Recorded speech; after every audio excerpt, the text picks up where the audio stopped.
Dear viewers, welcome back to my channel. In this video, we'll be learning about the barriers to the communication. Kindly watch the video till the end, like and share among your friends. Subscribe the channel. If you already subscribed the channel, kindly ignore this message. If you have any comments about the video, please put your comments in the comment box. Now, let's move to the presentation. Barriers. Always communication will not be successful because of the certain barriers. Sometimes there may be problems with either receiver of the message or it may be with the sender of the message, so that it leads to failure of the communication. It is understood that communication has led to human growth, development and continuation of the civilization. Communication establishes linkages between two or more persons. So when they have something in their mind, then it will lead to distortion of the message. It may fail either due to the improper formation and passing of the message, or due to the negligence of the receiver, or interruptions in between them. The medium used for communication also prevents from the correct reaching of the right message to the right person. Therefore, many factors are found within the persons involved, the sender and the receiver, in the environment and in the given context. So now let's understand what are these barriers. In a very simple words to say, barriers are nothing but stoppages, hurdles, or interruptions or bottlenecks involved in the communication. And because of these bottlenecks, because of these interruptions, the communication will not reach to an intended person, or it may not be properly understood by the receiver, and which leads to say a delay in the providing of the feedback. And these barriers will have an impact on the communication. So as already previously told, here the message may not reach to the intended person, or even it may be reached, but sometimes it may not be understood by the receiver, or there may be some problem in between them, so that even though the message is passed, it may not be understood by as it was expected by the sender of the message. So these barriers to communication affect the smooth flow of communication here. So such barriers, of course, they are nothing but the limitations with the sender or the receiver. So it may take place during the selection of the media, or it may take place, say for example, the state of the mind of the affairs of both the parties to the communication. So such barriers may be like a poor arrangement, composition, incorrect spellings, wrong sentences, improper punctuations in written communication, receivers inattentiveness, and a low level of intelligence, etc. So there are a number of barriers which will obstruct the flow of communication from the sender to the receiver. Such barriers will be classified broadly into three categories: physical barriers, semantic barriers, socio-psychological barriers. In case of the physical barriers, we have got a defect in media, noise, time and distance. In case of semantic barriers, we have got a vocabulary, unfamiliar and unknown language, wrong movements, poor communication skills. In case of socio-psychological barriers, we have got a closed mind, status consciousness, emotions, attitude and opinions, poor retention. So now let us discuss these things one by one. So physical barriers. Of course, the physical barriers are the obstacles which prevent the message from reaching to the intended recipient. Here it is with respect to the selection of the media, or it may be, say for example, this is the barrier which is existing either with the receiver or the sender of the message here. So now let's go for the first one here, the defect in media. Here the communication may be ineffective because of the wrong choice of the media by the transmitter of the message. Say for example, for transmitting of an urgent message, selecting the or choosing the media as a post instead of sending an email, etc., or a memo may be served to an employee for the purpose of appraisal. So when a wrong media is chosen by the transmitter, it will not reach to the receiver, and as a result of that, it leads to failure of the communication. Similarly, say for example, when thousands of people are gathered, in such case the proper media is the public address system. If the speaker chooses the media as writing on the board, which may not be visible to the audience, and as a result of that, it leads to failure. Assume that even if the PA system is not working properly, in such case again it will leads to the distortion of the message. The noise will also disturb the smooth flow of communication. It refers to all kinds of physical interferences like illegible handwriting, smudged copies of duplicate typescript, poor telephonic connections, etc. Say for example, if the people live in hilly areas, they do not have a proper connectivity of the phone, of the network, and as a result of that, what the other person is sharing may not be heard by the another. Even it may be, say for example, the factory nuisance or the loud voice of machines. So all these will cause a disturbance in the communication. Say for example, even in the college, you can take the ringing of the siren that will disturb the flow of communication. So all these are existing barriers which will obstruct the flow of communication here. Now, the next one comes here, time and distance. Of course, this is also a barrier in the smooth flow of communication. They act as a barrier, the mechanical breakdown, the distance between the transmitter and the sender, that will create as the barrier for the flow of communication. The distance between the transmitter and the receiver becomes a mighty barrier. Communication gap between the persons working in the different shifts also create the unsuccessful of the communication. Say for example, if the employees in a factory, they are working in the shifts, what is conveyed to the morning shift may not be conveyed in the same manner as it was conveyed to them, to the people who are working in the night shift. So, and as a result of that, it creates a communication gap between the persons who are working in the same factory in the different shifts. Time and the distance between the transmitter and the receiver is not today a mighty barrier because of the technological advancements. You take for example, today you can talk to a person who is in US through video call or through the voice call, or you can also call him. So today it is not a mighty barrier. Earlier the distance was a barrier, but today it is not that much of the barrier, because you can, and even say for example, you can send the emails within a fraction of seconds to the person who is in any corner of the world.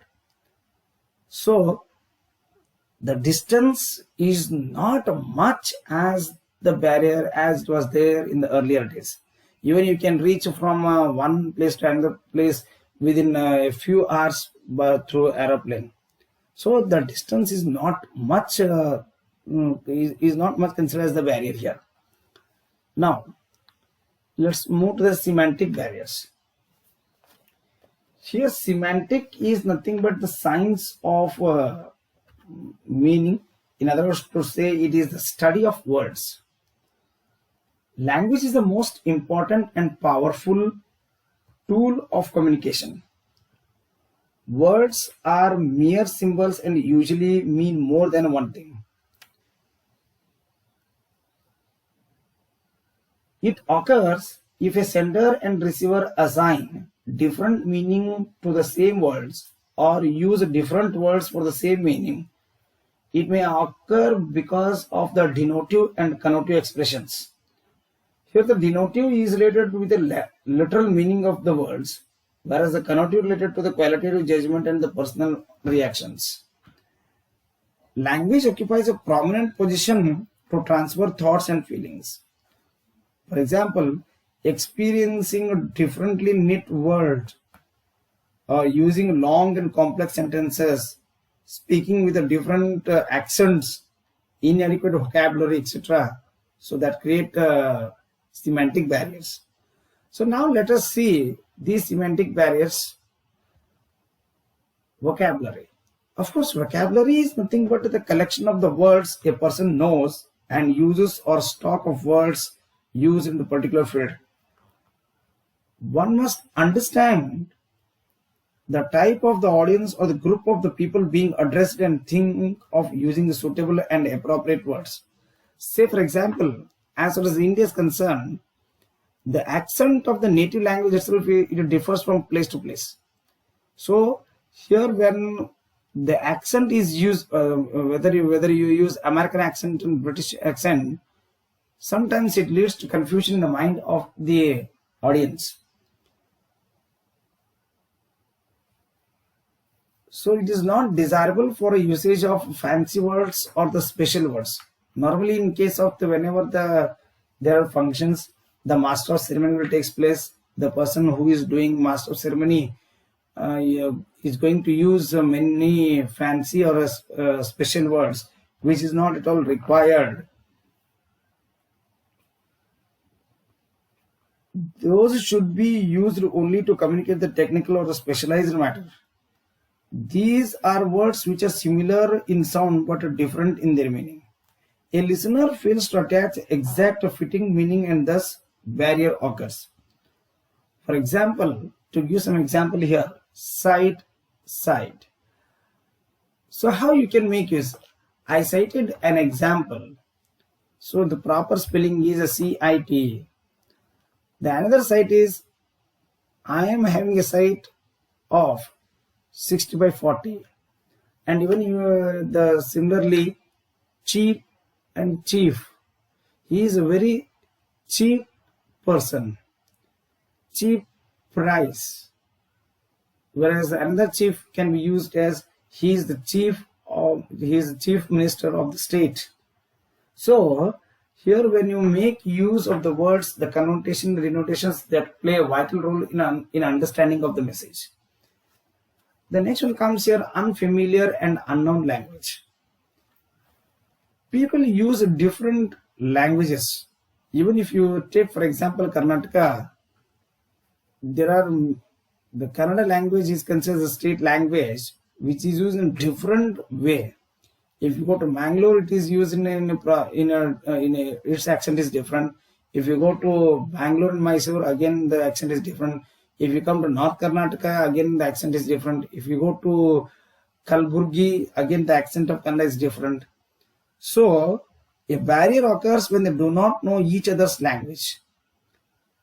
At the same time, the knowledge of language, its grammar, idiomatic expressions differs person to person, in uniformity does not exist. As uniformity does not exist here, it leads to the distortion of the message. The same language and its pronunciations different from area to area, and people fail to understand the exact message. A Hindi speaking person cannot communicate at all with a Tamil speaking person if each does not know their languages, either languages. Then the next comes here, the wrong moments. Speaking at the wrong moment is another barrier. Interpretation affects the smooth flow of the thought and speech. There may be loss of information due to the fragmentations. The stress on the words, use of pause between the reading or listening, gives totally a different meaning. For example, if there's a question here, what can I do for you? This can be interpreted in a several way. What can I do for you? See, this is with anger. What can I do for you? It is having very courteous. So, how are they? What can I do for you? So again, it gives a different meaning. So a same sentence, it will provide a different meanings because of the expressions, and as a result of that, it leads to failure of the communication. Then the next one comes here, poor communication skills. An effective message, whether it is oral or written, can be expected only from those who have knowledge of communication skills. A person with a poor communication skills cannot frame proper messages.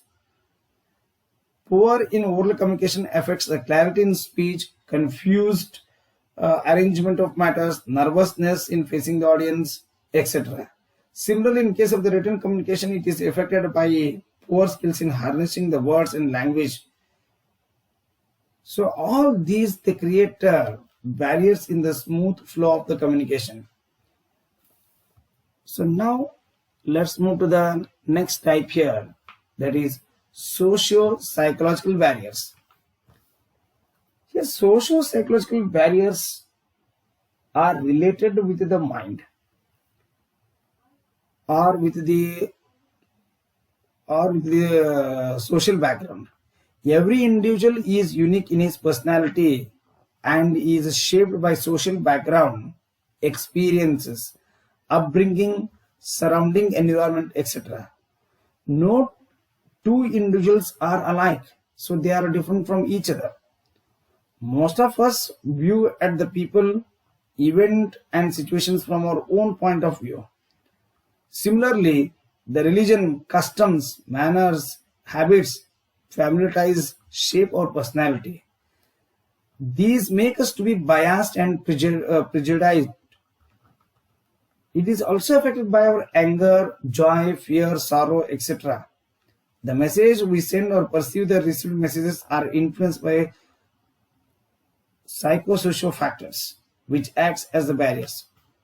For example, weak hearing or poor eyesight, age of listener, limiting the ability to receive, low education background, wandering mind, emotional state of mind, prejudice, fixed image about others, etc. All these, they are the various examples for the socio-psychological barriers.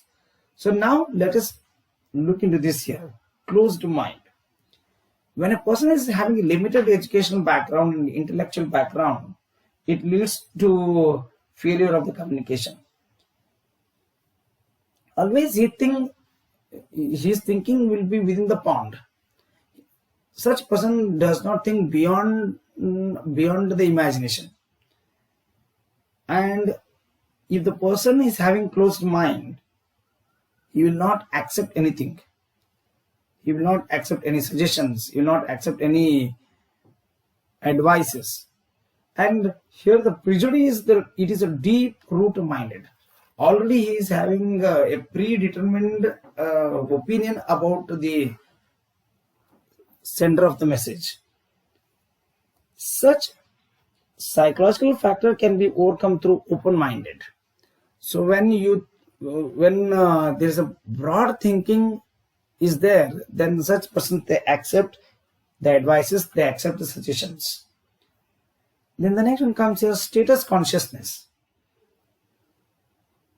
Status refers to the regard and attitude displayed and help towards a position, help towards to the members by the position.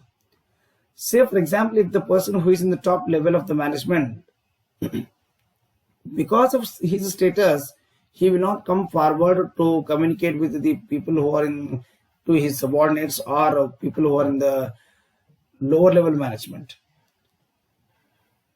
So the position of the persons, that is sender and the receiver, it creates a huge gap for the it creates a huge communication gap. it leads to the failure of the communication as a result of that. In case of the face-to-face communication, normally a general manager of a company does not talk to the person who is at the last level of the management. Say, for example, it may be a clerk or it may be like a peon. So when this is the case here, it leads to increase in the communication gap.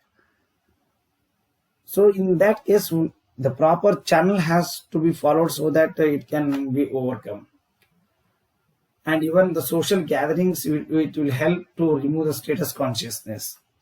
You take, for example, Narayan Murthy, even though he is the CEO, the founder of Infosys, mix up with all the employees irrespective of their caste, creed, positions. So that will create a cordial relationship in the company. Even you take, for example, Vijay Sankeshwar, his relation with his employees in VRL Logistics Limited. So when the people mix up with the others in spite of instead of their positions, then it leads to success of the communication. Then the next one comes here, emotions. Emotion is nothing but it's a state of mind of affairs.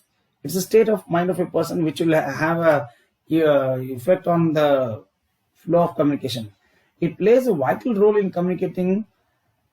If the sender of a message is having a state of mind like worried, or maybe like stressed, or maybe like excited, in such case there is no proper communication. Say, for example, when a person is overexcited, he will not get any words to speak. He will sometimes he may get he may cry. So the sadness, anger, that will obstruct the flow of communication. The communicator will not be able to organize message properly. Say, for example, if a student comes late to the examination hall, assume that if the examination is scheduled at 9 o'clock and if the candidate arrives at 9:45, even though he has come read, till he settles down, he will not get anything to his mind to write to answer the questions. Sometimes it also happens that the things which he knows, he cannot put in black and white. So it is because of such emotions. So it leads to the failure of the communication.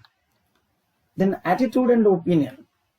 Personal attitude and opinion are the cause for the ineffective communication.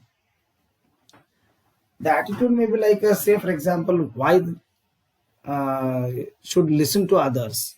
So if that is a state of attitude here, then in such case it cannot be, it will become a hurdle for the communication.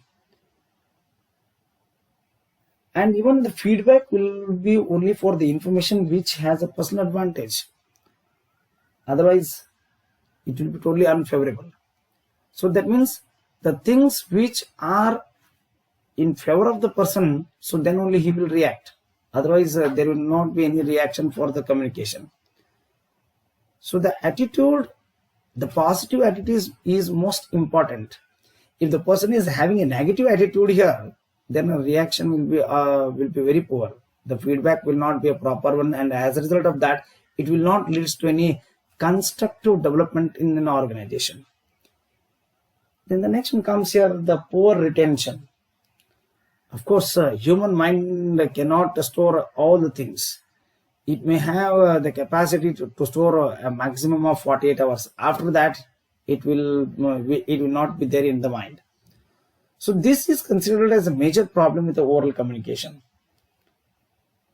It also leads to the imperfect responses which hampers the communication process.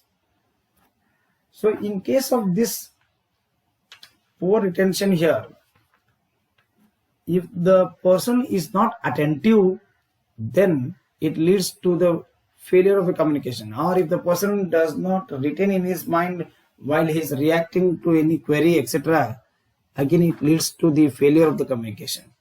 So these are the various barriers of the communication which will obstruct the flow of communication between the sender and the receiver. Thank you.